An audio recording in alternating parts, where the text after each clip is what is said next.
Welkom terug en vandag is ons by les 40 en het sê, ek is geseënd as 'n seun van God. Les 40 is 'n eenvoudige herinnering dat ons as kinders van God, as skepings van 'n lewende en liefdevolle God, heilig is, volmaak is en geseënd is.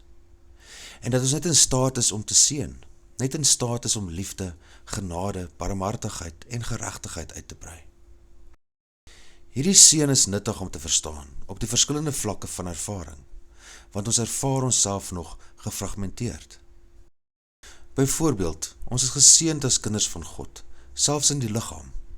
Op hierdie dag, hier waar ons is, waar ons vriende het wat ons nodig het, waar ons werk het om te doen, waar ek my take moet verrig, selfs daar is ons geseënd.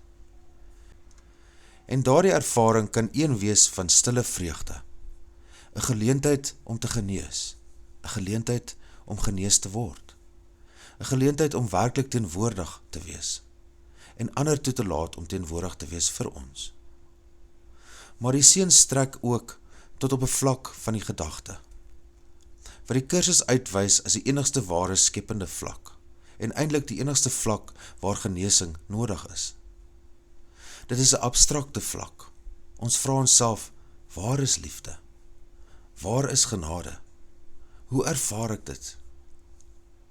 Soms dink ons daaraan as idees, maar dit kan nuttiger wees om te besef dat die gedagte nie 'n voorwerp is nie, maar 'n proses, 'n potensiaal, 'n vermoë wat homself voortdurend uitdruk.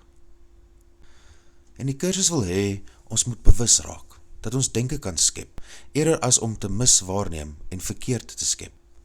Op daardie vlak van die gedagte, kan ons bewus word van die ongelooflike krag van denke, die ongelooflike vrede wat daarin lê, die vreugde, die geleentheid om liefde voor te bring wat berge versit, 'n liefde wat die dooies opwek.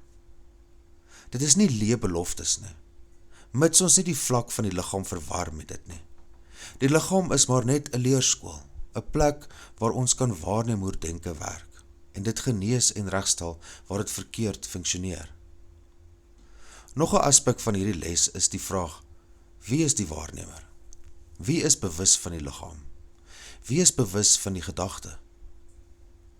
Die kursus wys sagkens dat daar iets meer is, die siel of gees, en die seën bestaan ook op daardie vlak.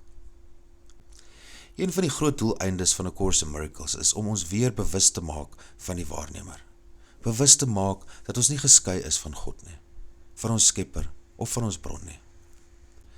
En wanneer ons daarvan bewus raak, besef ons dat dit nie 'n afsonderlike entiteit is nie, maar 'n potensiaal, 'n dinamiese beweging van lewe en liefde. Hierdie les nooi ons dus om kontak te maak met daardie waarnemer, en te erken dat die seën wat deur denke vloei, wat selfs die liggaam aanraak, uiteindelik sy oorsprong het in ons bron, in ons skepper, en in die skepping self. En so leer die kursus ons, selfs in hierdie vroeë lesse, om dieper en dieper bewus te word van al hierdie vlakke. Die liggaam as 'n leerskool, die denke as 'n kragtige skeppingsveld van liefde en genesing, en uiteindelik die waarnemer, die een aan wie beide liggaam en denke verskyn.